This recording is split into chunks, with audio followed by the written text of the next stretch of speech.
Hopefully my internet's strong enough. I don't have very good internet here at home. Okay, what's happening then? Hello, who do we have here? Let's have a look at the chat.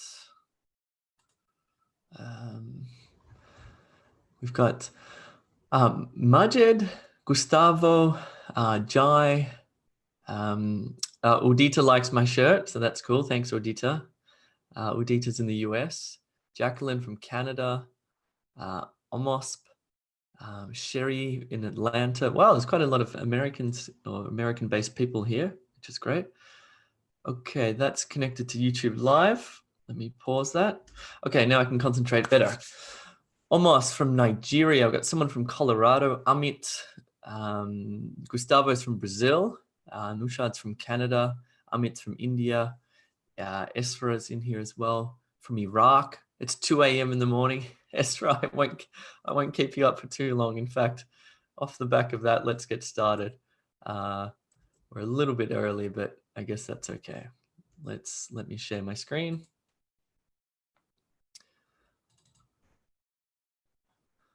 Okay. And let me go to presentation mode. And let me go to presentation mode too. Cool. Hello, everyone. A very good morning to you from Melbourne, Australia. Maybe it's not morning where you are in the world. Maybe it's evening, but so be it. My name is Jay. I'm one of the OET teachers at E2 Language. If you don't know what that website is, then you should check it out. If you're watching this on YouTube right now, you should probably come across to e2language.com. Okay. What we're going to do in this class is sort of give you a bit of a sample. It'll a sample of what it is we do at e2language.com in terms of our live classes that we give. It's not just an advertising thing. There'll still be some substantive stuff that you can do and learn in this class. It'll go for about 30 or 40 minutes. And if you do have any questions, hold on to them because I'll do some sort of Q&A at the end and hopefully be able to answer any doubts or questions that you have. So specifically in this class, we're going to look at, firstly, just what's coming up this week at e2language.com. Then we're going to take a closer look at readings part A, B, and C, okay? And before I give you some study tips. Now, if you did watch this class 2 weeks ago, be mindful that it is the same content. If you do sign up to the paid package on E2 Language, you get, I think you get 10 weeks. There's 10 weeks of new content every week, okay? So it is really worth your while. Okay, so what's coming up this week on e2language.com? Later today, we have OET Reading with Samantha. That's actually a live class. That's where you do sort of like a mock test with the teacher under time conditions. That's really helpful. And then after that, there's actually OET Writing for Nurses, also taught by Samantha, who is one of our expert teachers. Next week, we've got OET Speaking. We've got OET Writing, OET Listening, OET Writing for Doctors. We've got an OET Ask Me Anything. We've got a new member welcome that shows you how to use the platform. Lots of classes. And I'll actually be doing a masterclass on the 26th. I think I'll be focusing on speaking for that one. So if you do want to come along, if that's one of your sore points. What's coming up in the month of September, which is just around the corner?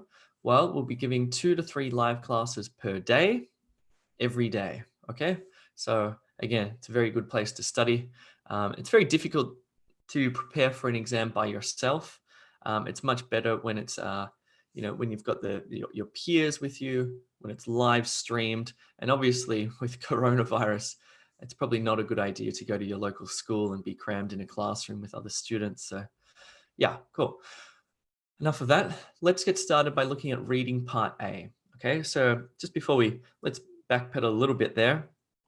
So in the OET test, in the reading section, there are 3 parts. It's part A, B, and C. We're going to look at each of them individually to some degree, okay? Let's firstly focus on the task, then we'll look at the method, and then we'll get to a little bit of practice. So this is what the task sort of looks like on test A. You're going to get 2 booklets, okay? 2 pieces of paper. On one piece of paper, you're going to have 4 texts, as you can see there. And the topic, the 4 texts will have a central topic. For example, headaches or back pain or some sort of pretty generic medical issue, nothing that's going to be too esoteric, right? And the 4 texts will obviously relate to that key topic. Now, the 4 texts will differ from each other. Text A, for example, will be some sort of, what could that be? That could be a step-by-step process on how to treat headaches. Text B might be like showing cause and effect of headache in some sort of diagram form. Just be mindful that always one of the texts will always be some sort of diagram. Text C might be sort of a definition of headaches, and text D might be a case study of a particular patient. So although they relate to the same topic, each text is going to be slightly different. Now, in the question booklet, the other piece of paper that you get, obviously you're going to get your questions. There are 3 types of questions that you'll get. The first type of question is called matching. And it's going to ask you a straightforward question. It's going to say, in which text, A, B, C, or D, can you find information about the cause and effect of medication or something like that? Okay, so then you're going to be looking, go, oh, which one was that? Okay, B. And so the answer for all of your matching questions will either be, will be A, B, C, or D. Okay, so you'll just be writing that down on your piece of paper, A, B, C, or D. It's a very straightforward question type. And really what it's doing is familiarizing you with those 4 texts, okay? And you should be spending very little time answering those matching questions because they're pretty simple, to be honest. They're pretty simple. Then you move into the short answer questions where it's actually just going to ask you, where should, whatever it is, let's say it's diabetes, where should somebody inject insulin, blah, blah, blah, blah, blah, okay? And then you're going to be looking for a specific word or a specific phrase from one of those texts. And we'll look at these in a little bit more detail in a second. And then you have sentence completion questions. And they're very similar to short answer, except for instead of putting the answer at the end, you'll actually be completing a sentence. But it's effectively the same thing in that you'll be selecting a single word or a short phrase from one of the texts. So the hard thing about reading part A is that you'll get 20 questions in total, of which you need to complete them in 15 minutes. So obviously that is less than 1 question per minute, okay? So you're looking at about 30 to 45 seconds per question. So you have to move quickly. It is a test of your speed reading skills, your expeditious, they call it, expeditious reading skills. What you should do methodologically, okay, you want to have a nice step-by-step approach to this exam. You don't want to, first of all, you need to practice it before test day so you know what you're looking at and how it works. But even better than that, we've developed at E2 Language a range of methods for all of the different tasks. I'll tell you why. Oh, I mean, the reason why is because it makes it easier to get the correct answer. But sorry, the question is how? How did we develop these? Well, we actually employ OET item writers. The people who write the OET exam or who used to write the OET exam, we actually employ them to write our content. So our content, our questions that we create are obviously very high standard. But we also know how the tests are constructed, okay? And because we know how the tests are constructed, we can develop step-by-step approaches to answering them as best as possible. So what you want to do in terms of method for reading part A is when you're first allowed to open your test booklet and look at those texts, you should spend about 60 seconds, 1 minute, reading or familiarizing yourself, or speed reading, I should say, each of the texts. You should be looking at headings, subheadings, and keywords for text A. And then you look at text B, headings, subheadings, keywords, text C, headings, subheadings, keywords, etc. Okay? Spending a little bit of time at the beginning doing that, distinguishing each of the texts from each other, knowing that, text A is some sort of process. Text B is referring to medications. Text C is this, text D is that. Then when you go to the matching questions, it's going to make it far quicker, okay? So it's a really good idea to spend a little bit of time at the beginning familiarizing yourself with the 4 texts. Then, of course, you should start with those matching questions. Just be careful with some of the advice that you get on YouTube. There was some crazy advice going around for a while that you should not start with matching. You should start with the bottom and work up. It was just honestly stupid Matching questions are where you should start because they're simple, they're broad, and they'll familiarize you even further with those 4 texts. Then when you get to the short answer, you should have a pretty good idea about what the texts are about, and you'll also have a lot of keywords in your mind already. Now for short answer and sentence completion, there's really a 3-step process to getting the correct answer. First, you need to identify in which text you need to look more carefully, okay? Because the question itself will give you some hint or indication about which text. For example, for argument's sake, let's say text D was a case study on a person who suffers from migraines, repetitive migraines or something. Okay, so the question might say something like, when at work, something about work and lifestyle, indicating that, okay, you need to look at text D where it was talking about the case study of that particular person. So there'll be some hint in the question stem going, I need to look in text D. That's step 1. Step 2 then is to locate the area of the text, because the text can have up to sort of 200, sometimes they're quite long, up to about 300 words. So you need to locate, okay, where was that mentioned? That was here. So you locate the area of the text. And step 3 is you read very carefully to find that single word or short phrase to answer the question. Now for short answer and sentence completion, this is a really critical aspect that people screw up and lose points very quickly, is that when you are answering the short answer and sentence completion, you are taking the word directly from the text, okay? So let's say the single word is, I don't know, infrequent, okay? Let's just say that's the answer. The word is infrequent.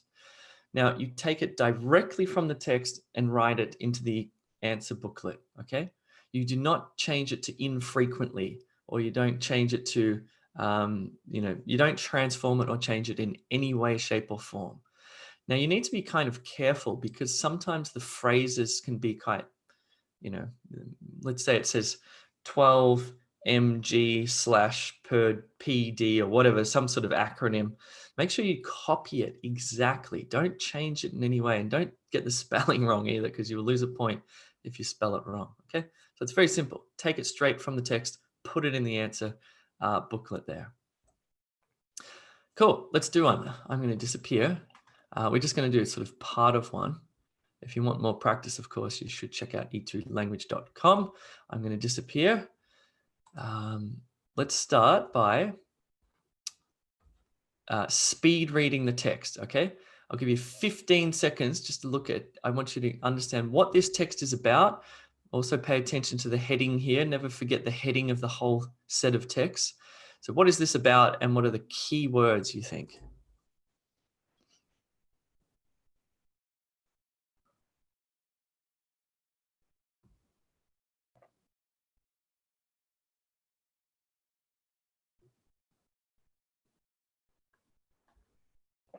Okay, now take a look at text B and look at how it differs. How does it differ from text A? What do you think this text is about? It's obviously about the same topic. How does it differ from text A, and what is this one about?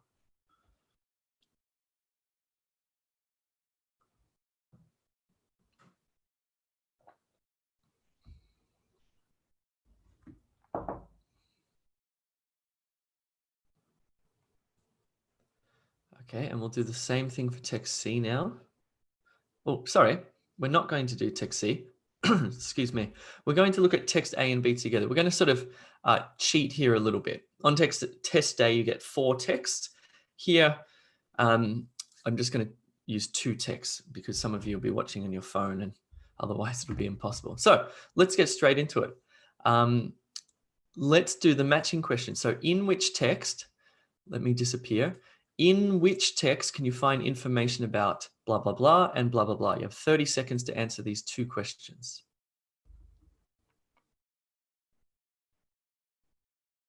Should be very simple.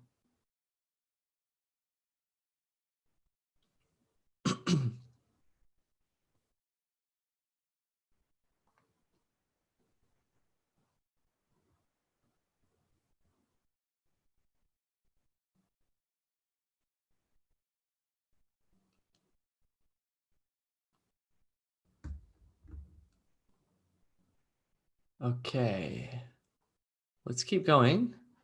I'm just going to check the chat quickly just to make sure everybody's cool here. Yep, okay, great. Nice, that should have been easy. Let's move along now. We're going to do some short answer questions. So you have 60 seconds to answer questions 3 and 4 here.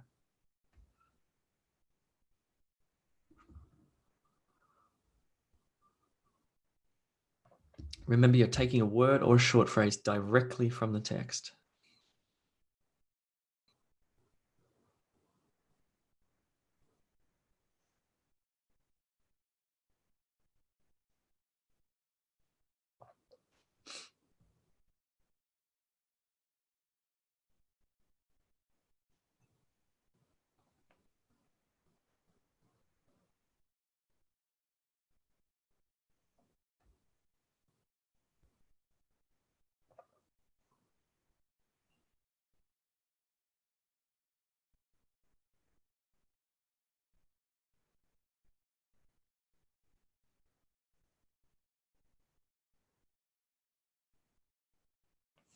I'll give you a little bit more time here. I'll stretch this out for another 20 seconds or so. So keep going if you haven't found the answers.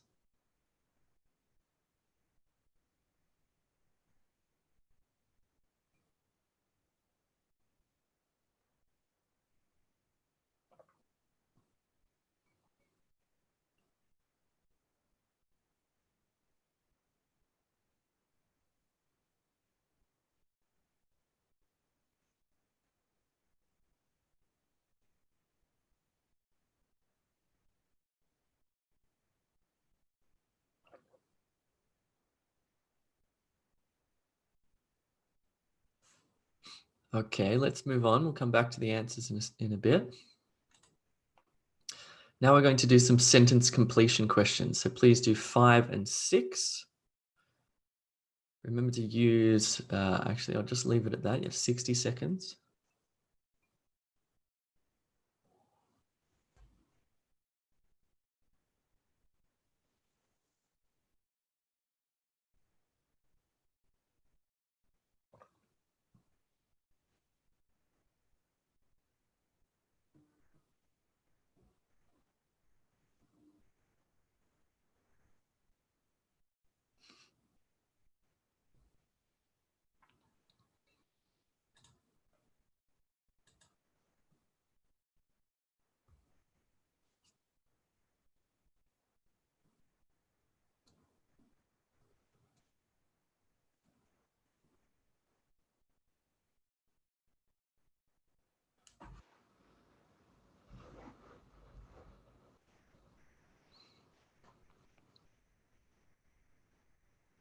I'm going to go back. I'm going to give you another 60 seconds. So I'm just going to click back and then I'm going to click forward again. I'll give you another 60 seconds to complete 5 and 6.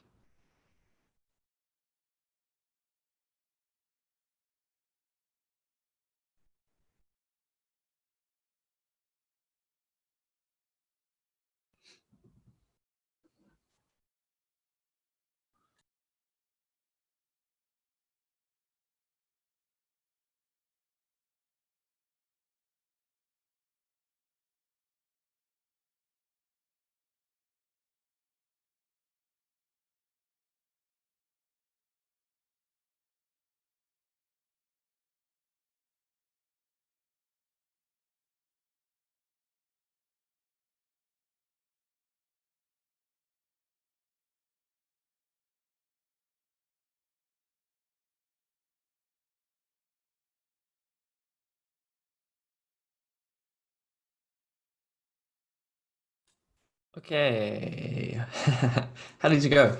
That would give you some sort of experience of what it's like. I mean, it's a bit weird doing it on a computer screen, but it's still the same sort of process. Anyway, there's some good incorrect answers here, so hopefully we can learn from those. Okay, so let's take a close look at the answers. So, in which text can you find information about how you might diagnose iron deficiency? Well, that was all about text A, right? That was all about diagnosis, indications, diagnostic assay, testing, etc. So you just simply write the letter A next to number 1. That's it. Okay, easy. And then number 2, well, common causes of iron deficiency in children. Obviously, that's just that's a simple one. Okay, text B. The answer there is B. So the matching questions are quite straightforward. Quite straightforward. Sometimes they'll be a little more specific. Okay, sometimes they won't sort of ask you more broadly about the sort of, they'll ask you more about a specific thing. Let's see if we can find an example here. Let's look at this. It might say something about prolonged exclusive breastfeeding. In which text can you find information about, blah, blah, blah, blah, blah, breastfeeding or something like that. So it won't be, breastfeeding obviously related to children. So it's still text B, but sometimes it's a bit more specific. Okay, let's have a look at the hard ones now and see how you went. So what type of protocols should be adhered to when increasing children's iron? Well, first of all, children's iron. Identify the text. We need to go to B. Then we need to locate the area of the text we need to read. And I think the key word there was protocols. That was such a, you can't use the word iron to search that text. It's all about iron. Protocols was a good one. And actually use that word. Sometimes it will use the same word. Sometimes it will use a synonym, okay? A similar word. But the word there, the answer there is pediatric specific. Now, if you copied this, well, all I'm going to say is make sure you spell it right and even include the same hyphen, etc. Just take the single compound word here exactly as it is. Number 4, what is considered inadequate compared to breast milk or infant formula? So again, which text? Are we going to be looking at A? No, text B. And if we look carefully, we can see cow's milk, cow's milk. We can also see an apostrophe after the S there. Just out of interest, how did you go with 3 and 4? What did you get, 1 or 2 or 0? Can you type it in? Daisy, first of all, Daisy asked with matching, do I write text A or just A? Just A. What was your score here for 3 and 4? 1 point or 2 points or 0 points? 2, 2, 2, 1. Okay, cool. Most people got 2. Great. Okay, these next ones. I reckon you'll get these wrong because I purposely made it tricky to try and teach you something here. Okay, number 5, pediatricians. Okay, definitely text B. Pediatricians typically provide up to something of elemental iron orally per day. Now, up to means the upper limit. So I don't want to include 3-2. Imagine if I put 3 to 6 milligrams per kilo into that gap. And let's read the sentence. Pediatricians typically provide up to 3 to 6 milligrams per kilo.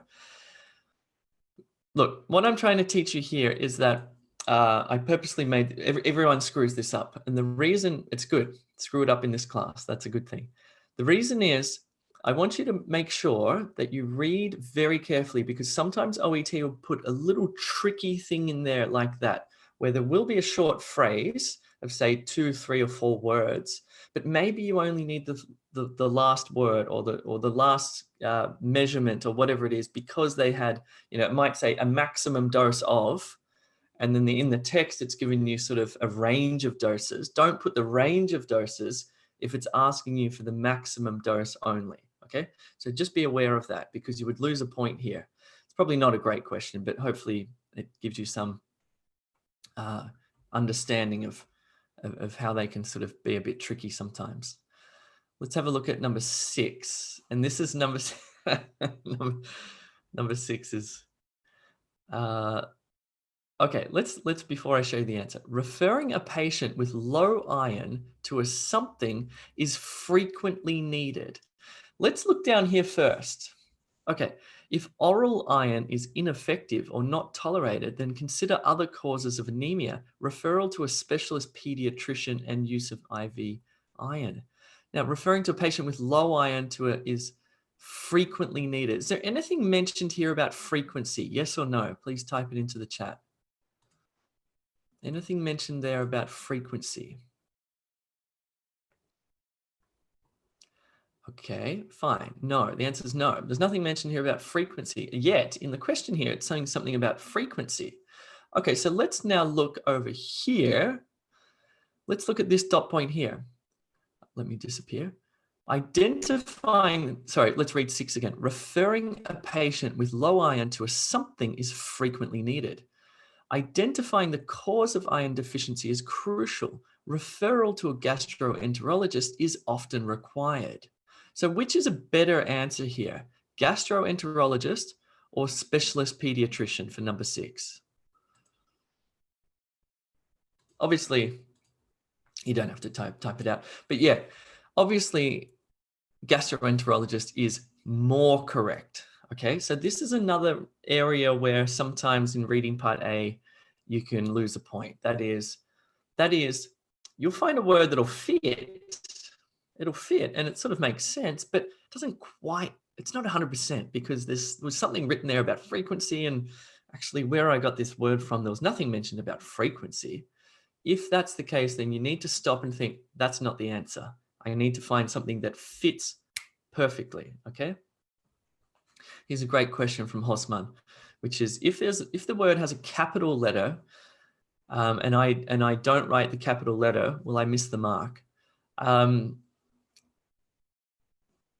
I think the only thing they're sort of lenient on there is capital letters, but let's say it's a medication and it has a capital letter, copy it with the capital letter. Veka's, please, let's ask some questions about reading part A now while we're here. Veka has a question, which is 15 minutes enough for reading part A? Well, don't freak out. I'm purposely freaking you out here by giving you some very, very sort of tricky questions so you can hopefully learn to not make these mistakes. But trust me, after you've done practice of this, applied the method, got your timer out, actually done it, first of all, it's overwhelming on your mind when you first start practicing reading part A, because you're really thinking, what the hell am I supposed to do? And after you do it, you're like, I understand. It becomes really quite, it's not easy, but it's very much a process of identifying speed reading, identifying the text, closer reading, identifying a word or short phrase. That's ultimately what this is about. And practice is a really good idea here. Zaydun, how many mistakes can I make in reading part A? I'm not sure. In order to get A, B, or whatever you need. I'm not sure. I think OET have that information on the official website. Habiba, will the examiner take subtest part A after the 15 minutes, or do we get to keep it? They take it. So as soon as the 15 minutes for reading part A is finished, they'll say, okay, pens down, and then somebody will come and collect reading part A. So unfortunately, you can't come back to it. Shabazz, where to practice reading part A? I think on E2 language, both the practice material that we have on the website is great, and also in the live classes with the teacher, you'll be doing this with the teacher, which is also great practice.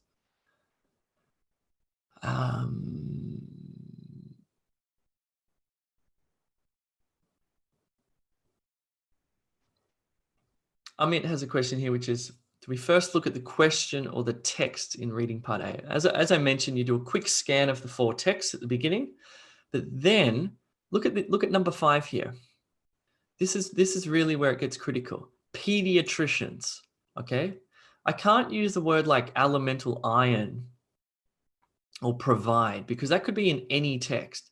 But the word pediatricians directly leads me to this text here. So that's the first step. Then I want to read more carefully. And if you look at this one, pediatricians typically provide up to something of elemental iron orally per day. I'm going to be looking for some sort of measurement or number here. Okay, so you've got to use clues like that to then scan the text. How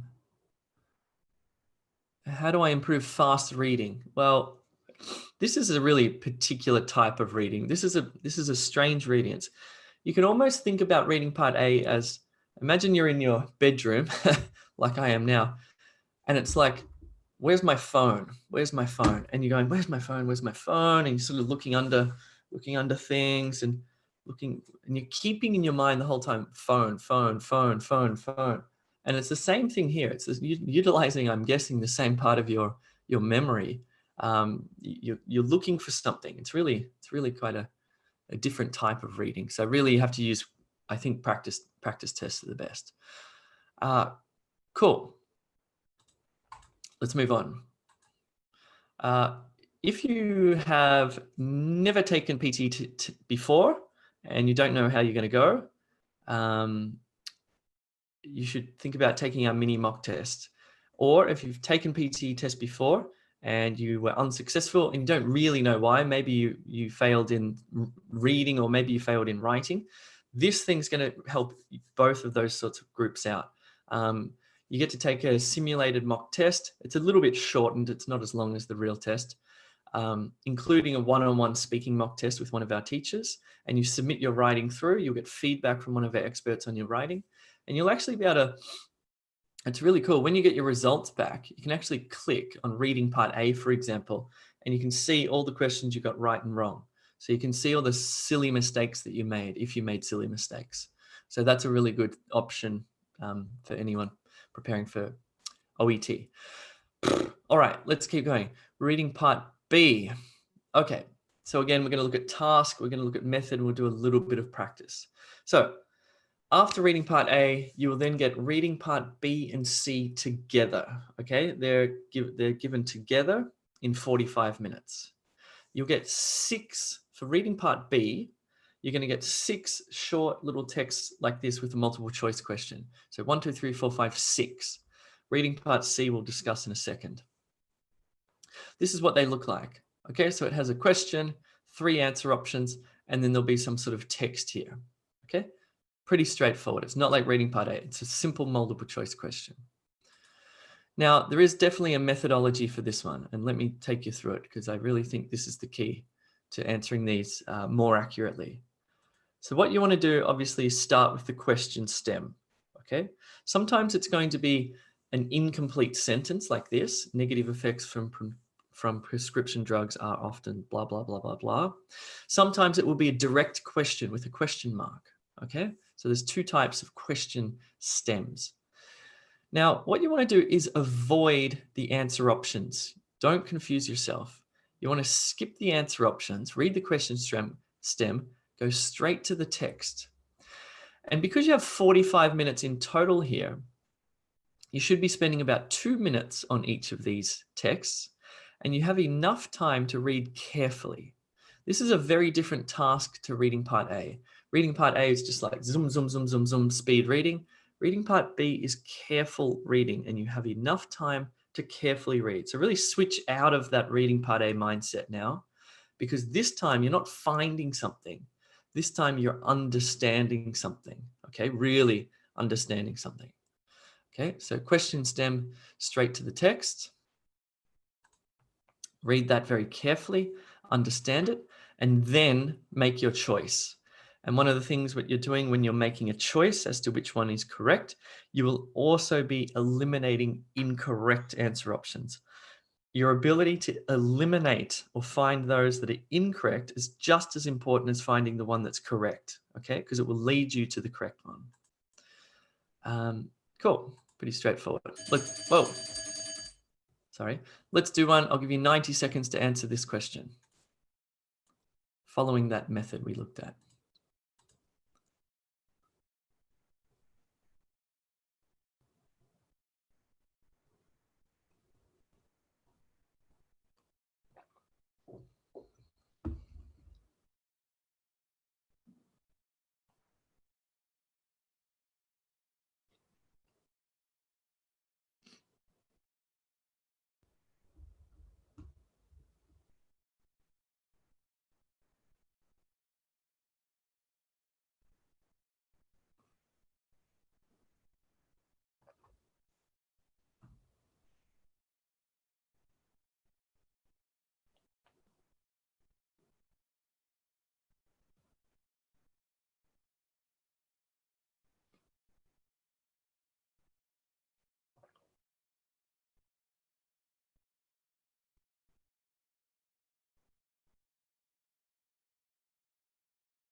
Fatigue, I just changed the answer there. Good work.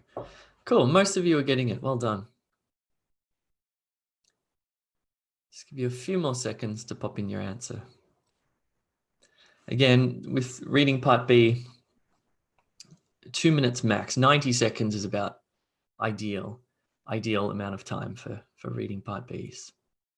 Oh, great. Most of you are getting this. This is terrific. Well done. So let's go through it together. Let's go through each answer option. So negative effects from prescription drugs are often avoidable in young people. Well, let's read this part of the text. It says adverse effects are thought to be preventable in almost 90% of cases in the elderly, compared with only 24% in younger patients. Okay, does this statement say the same thing as this? Yes or no? You can read it carefully again if you like.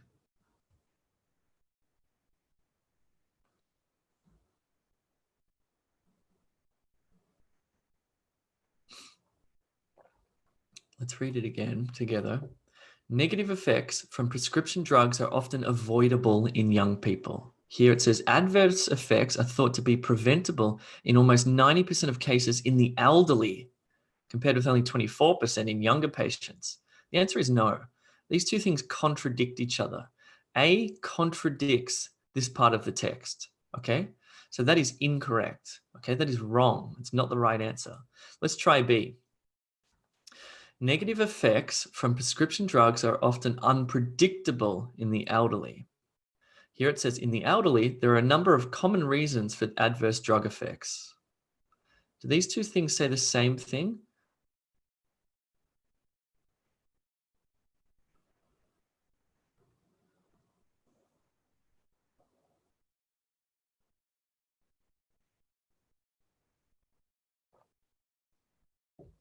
No. Okay, it's unpredictability versus common reasons for. They're not saying the same thing. They're not saying the same thing. They're not really contradicting each other. They're just saying something different. Let's try C. Negative effects from prescription drugs are often caused by miscommunication. Let's read it again. Negative effects from prescription drugs are often caused by miscommunication. In the text, many of these reasons involve inadequate communication with patients. Is that saying the same thing in different words? Yes. Cool. Good. Nice. It's tricky. It's tricky because you sort of there's several things going on there. One is you're piecing together the meaning of that whole sentence here. Then you're locating where in the text it's sort of saying that, and then you're deciding does it say the same thing or is it saying something different? Or is it just not saying that at all? Okay, if it's saying the same thing, it's the correct answer. If it's saying something different or contradictory, it's wrong. Or if it's not saying anything at all like that, it's also wrong. Okay, so you got those three options there. Cool. But what I really think is critical here is in that 90 seconds reading time, forgetting the answer options, reading this carefully and understanding it. Because if you read this carefully and understood it, then you would come back and it'd be much simpler to find that correct answer there. Yes, Abdullah, great point, Abdullah. Abdullah says, this is what the power of eliminating incorrect answer options. Because we eliminated A, we knew A was wrong. B was kind of, we weren't happy with it, right? We weren't happy with it. That leads us to a pretty high likelihood that C is going to be correct. So then what we do is we confirm that C is correct. And we go, aha, yes, it is saying that. So again, eliminating incorrect options is just as important as almost as important as finding the correct answer option. Cool. So that's how you should sort of approach reading part B questions like that. But they're tricky. They're really, sometimes honestly, you look at it and think, what the hell is the answer? But you go through that process and you'll get there. Okay, so that was just one example of reading part B. On test A, you'll get 6 of those in a row, and then you'll move to reading part C. Let's have a look at the task here. So reading part C is a little different. So you're going to get two texts. Let's just focus on one of them first. So the first text, for example, is about headaches, okay? And it's a larger text. And we'll have about 7 or 8 paragraphs, okay? Here's paragraph 1, 2, 3. You can imagine it has 7 or 8 paragraphs. It's quite long. Each paragraph will have about 300 words. Okay, then you have a question booklet, okay? And it's going to ask you questions like, in paragraph 1, blah, blah, blah, blah, blah. The good news is it's telling you in which paragraph you need to read. So it'll have a question and 4 answer options, not 3. So you go straight to paragraph 1, and we use a similar method, which I'll talk to you about in a second. Now, you'll have 8 questions. 1 text, 8 questions. Then you have another text and another 8 questions, okay? So in fact, you'll get 2 texts, different topics, and you'll get 16 questions for reading part C in total. Cool. Let's talk through the method here. Did I have anything about method? Same thing. Method's the same thing.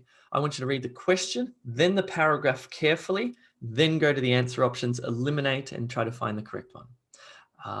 Sorry about that annoying buzzer. Okay, ready? So read this carefully.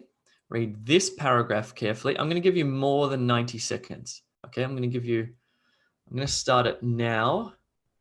I'll give you 2.5 minutes. So you can start now, please.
Do you want some more time?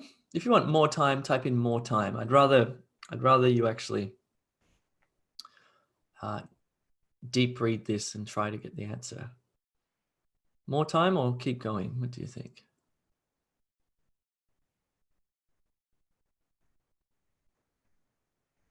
Everyone, most people seem to be pretty good.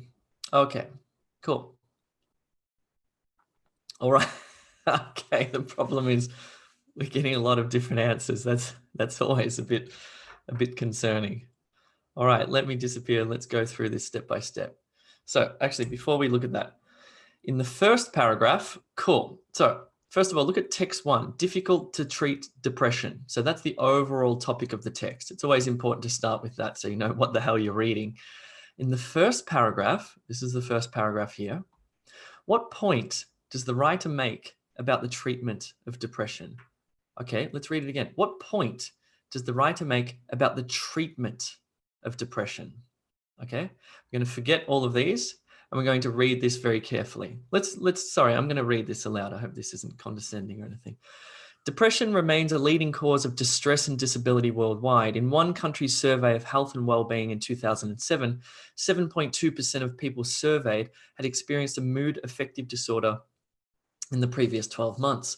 Those affected reported a mean of 11.7 disability days when they were completely unable to carry out or had to cut down on their usual activities owing to their health in the previous 4 weeks. There was also evidence of substantial, let's stop and let's put a little, I'm going to start here. Let's read the question again. In the first paragraph, what point does the writer make about the treatment of depression? Okay, so far nothing. There was also evidence of substantial undertreatment.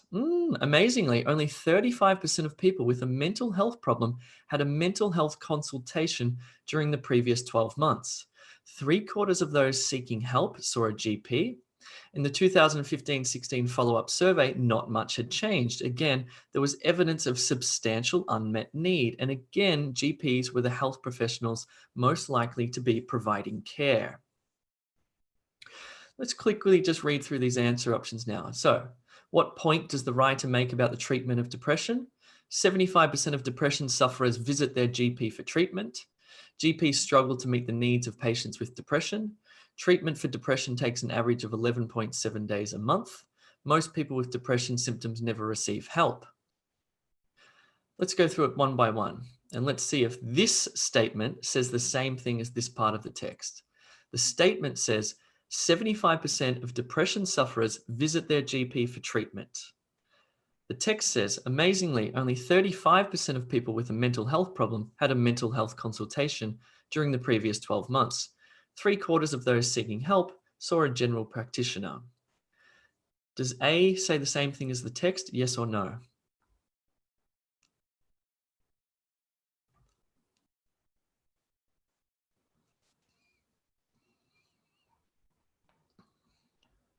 This says 75% of people with depression see their GP for treatment. Does it say the same thing as this? Yes or no? 75% of people who have depression, like everyone who has depression, 75% of them see their GP for help. No. No, it's not saying that. 75% of depression sufferers, that is worldwide, everybody who has depression, visit their GP for treatment. This says only 35% of people with a mental health problem had a mental health consultation. 3/4 of those, 3/4 of the 35% saw their GP. The answer is no. Let's try B. General practitioners, GPs, struggle to meet the needs of patients with depression. So 3/4 of those seeking help saw a general practitioner. In the follow-up survey, not much had changed. Again, there was evidence of substantial unmet need. Does this say the same thing as this? Yes or no?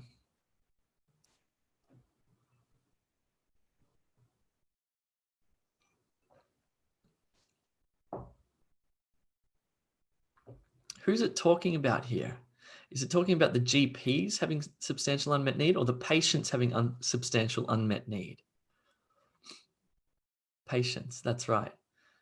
So that's wrong. It's misleading. It's misleading. It's kind of tricky. It's kind of tempting, but it's not really about that. It's saying really there was unmet need for people with depression. Okay, it's not saying GPs struggle to meet the needs of patients with depression.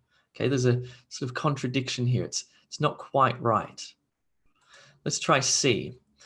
Treatment for depression takes an average of 11.7 days per month. So those affected with a mood disorder report a mean of 11.7 disability days when they were completely unable to carry out or had to cut down on their usual activities in the previous 4 weeks. Treatment for depression takes an average of 11. Does this say the same thing? Is this talking about, so this is saying it takes 11.7 days to basically cure depression or to treat depression. This is saying that some people had 11.7 days off from their work. These are saying completely different things, right? Good. Let's try this one.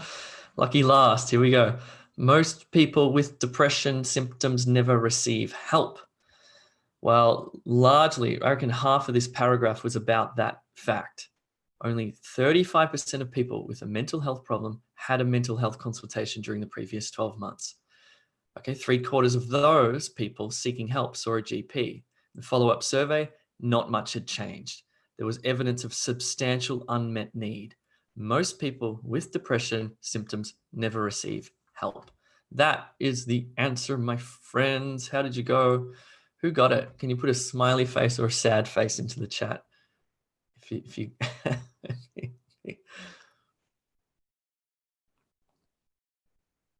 okay, so a bit of mixed emotions in the chat there. Sorry. Cool. It's tricky. It's really tricky. It's really tricky. I think, you know, it's reading exams always give you this feeling of dissatisfaction. I think even if you get the right answer, it's sort of like this, like, oh, it's a bit of ambiguity. It's a bit ambiguous. It's a bit unclear. What I can say though is what you need to do is basically ask yourself that question. Does this statement say the same thing as that part of the text? Yes or no? If there's some contradiction, no. If it's not quite saying the same thing, no. If it's saying the same thing but in different words, yes. Select it, okay? Again, the key is, does this statement, say A, B, or whatever, A, say the same thing as that part of the text? Yes or no? That's the approach to this one. This was a hard question. This was a hard question. But honestly, some of them are pretty hard. Cool. Anyway, that was the end of the practice. What I'm doing today is very much like what we do in the live classes for OET. Again, what I mentioned there, twice a day, sometimes 3 times a day, 7 days a week, at different time zones. And if you do miss the live class, you can watch the recorded version of the class. I'll do a Q&A in a second for 10 minutes, but again, later today, there's going to be a proper OET reading live class with Samantha. Then OET writing for nurses. Coming up, starting Sunday, we've got OET speaking, OET writing for doctors, OET listening, etc. Lots of stuff coming up here.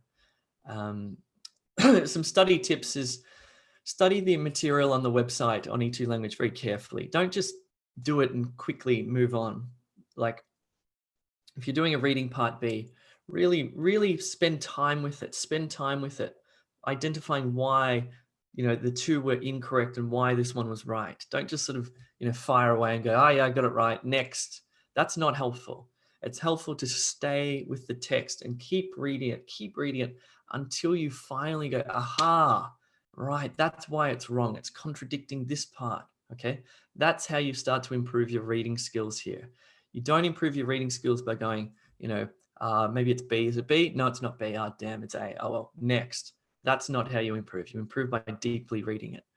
How long should I study for? Blah, blah, blah, those sorts of questions. What I recommend you do is, what I recommend you do, if your exam is like a month or 2 months away, you might want to start on the express package, join the live classes, take the mini mock test. Maybe you'll need more tuition, etc., or writing feedback.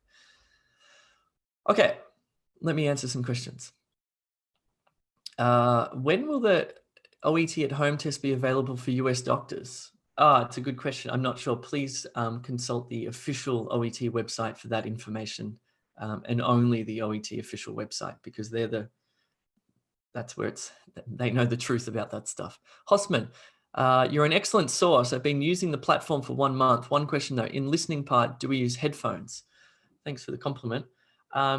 I think it depends on the testing center. Some test centers use headphones. Some test centers use a PA system at the front of the classroom. Zaydun, can we wear a watch on test day and not a smartwatch? I don't think so. I don't think so. I haven't taken OET. I've taken IELTS 5 times. I've taken TOEFL once and PT once. And for each of those tests, there was no jewelry of any kind allowed in the test room. I'm sure OET would be similar. Drea has an exam on the 12th of September. Good luck. Mumwood needs to prepare for PTE. Oh, fair enough. E2 Language offers PTE training as well. Honeylyn, Jay, are we allowed to write some markings on the question paper? Yes. Yep. You can get your pen and write stuff if you want. Nushad, Jay, can I take the bronze package for 1 month as I have my test on the 18th of September? Yep, that's fine. You actually have a longer validity period, but you can just study for 1 month if you like. That's fine. You can like do it all in 1 month. That's cool. Drea, are 20 days enough for preparation? It depends. It depends on your current level of English. It takes about 2 or 3 weeks to really sort of get familiar with the exam prep side of things, right? To understand listening part A and B and C and speaking and the criteria for writing and, really learning the exam parameters. But fundamentally, this is an English language test. If you don't have good grammar, vocabulary, reading skills, then it may take much longer than 20 days to prepare for. It doesn't matter how much you understand the OET test. If you're lacking in fundamental skills, that's going to be your key issue. Amit, Jay, do you have pharmacy writing materials? Yes, we have a package for OET. We call it other professions. So we have the doctors and nurses, but if you're a pharmacist or whatever, look on the website. There's a package called OET Other Professions. Yeah, and yes, comes with 3 tutorials with one of our expert teachers. Gustavo, when I'm writing my letter and I'm writing the date, can I use the US style where I put the month first, then the day? I don't think it matters. I think that's fine. Veka, I need to pass only reading and writing. What should I do? My test is on the 12th of September. I reckon you should probably, if you're not yet a paid member, maybe become buy the Express package. It's relatively inexpensive. It's $39 compared to the cost of the actual test and the time that you could waste. $39. It comes with all the practice material, comes with 25 live classes, and you can just come to the reading and writing live classes if you want. If you need some specific writing help, you can buy an add-on for writing assessments. You submit it through the platform, you receive feedback from our expert teachers. Osama, Jay, what do you recommend for a dentist, OET or PTE? I mean, the good thing about OET is the vocabulary is familiar to you, right? It's using medical and specifically dentistry vocabulary in the writing section. So you're going to be familiar with that. The problem is with PTE is you could get reading texts on physics or space exploration or who knows what. So if you have a pretty broad vocabulary, if you're confident, PTE might be a good choice. But to be honest, for medical professionals, I think OET is definitely the test to take. It's just more relevant and tailored to you. Shabazz, how much does a 1 month package cost? $39 US, which honestly comes with 25 live classes. That's, it's about $1.50 per live class. I think that's cheaper than you can get at your language school. It's really, and these are the teachers at E2 Language are some of the best in the world, I think. So think about that. Do you have a writing package for 1 month? Yeah, we've got a package called Writing Intensive. It comes with all the practice material live classes, and it comes with writing feedback. I can't remember the number, how many it comes with. How do I plan for the exam? I have 1 month. Prepare e2language.com, e2language.com. Handy tricks for reading part C. Well, we talked about the method. I don't think there's any tricks per se. There's no magic tricks. You can't trick this exam. These exams are created by people at Cambridge University who are geniuses at writing these exams. There's no trick. A lot of the stuff on YouTube you see about tricks and tips and stuff is, I won't swear, but it's not good, honestly. Methods, great. Step-by-step approaches, there's no tricks. Really, practice, practice, practice. It's good. Methods are very helpful.